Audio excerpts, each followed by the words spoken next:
Hi, I'm back again, and welcome to the 5th week of this Engender series, where this week we'll be talking about the hardest part of transition. I'm imagining it's going to be pretty hard going in some of the videos, but don't worry, next week is going to be the best thing about being transgender, so hopefully it will balance out a bit. I've been very fortunate in my transition. My girlfriend has stayed with me, my friends and family have accepted me.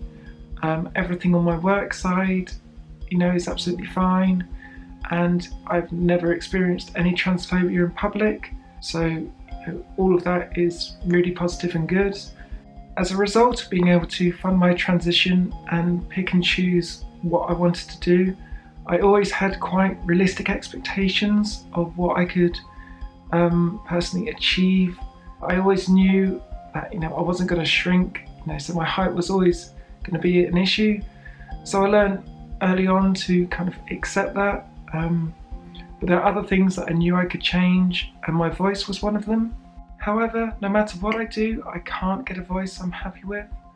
I first started training my voice back in early 2014, so in the evenings I'd train my voice, I would look up YouTube tutorials, I would download online courses and follow those. In summer 2015, shortly before I went full time, I had a voice coach come to the house, and I had about 4 sessions with her, but at the end of that I still wasn't happy. So in January 2016 I went to Yeson in South Korea to have voice feminization surgery.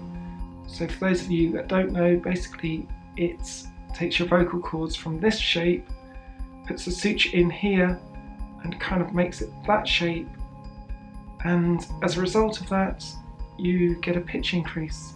After the surgery you have to be quiet for 28 days, so that means no talking, no sound coming from your throat at all. Unfortunately for me, while I was still in Korea, I managed to get a cold on my 5th day of recovery, I think it was. That just ruined everything, because it's very difficult to stop coughs and sneezes when you've got a cold. And at the end of the 28 days silence, I could tell the difference wasn't what I had expected from the surgery. So I got my voice checked out in the UK, and the suture had held, and it just all looked a little bit inflamed, so then I had to do another 20 days silence. So in total I did 48 days silence at the beginning of 2016, and at the end of that silence there still wasn't much difference at all, and I'm now 13, nearly 14 months after surgery, and to be honest, the difference is very minimal. I think when I was training my voice, at the back of my mind I always had the thought that if this doesn't work, then the surgery will help fix things, and when the surgery doesn't help fix things, you kind of feel a little lost. My single biggest cause of dysphoria is my voice. I still have many meltdowns about it. I really don't like the sound of my voice at all. It doesn't sound like a real voice to me. So my voice is the one thing that's definitely holding me back. I'm not confident with it at all, which results in me not speaking as much in public when I'm out with people, and obviously that's not a good thing at all.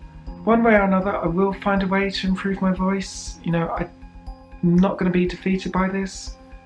As I said at the beginning of this video, I'm very fortunate that the one thing I'm complaining about is my voice, which just means everything else has been really good for me, and really I mainly concentrate on those things, but I had to do a video this week, so this is it.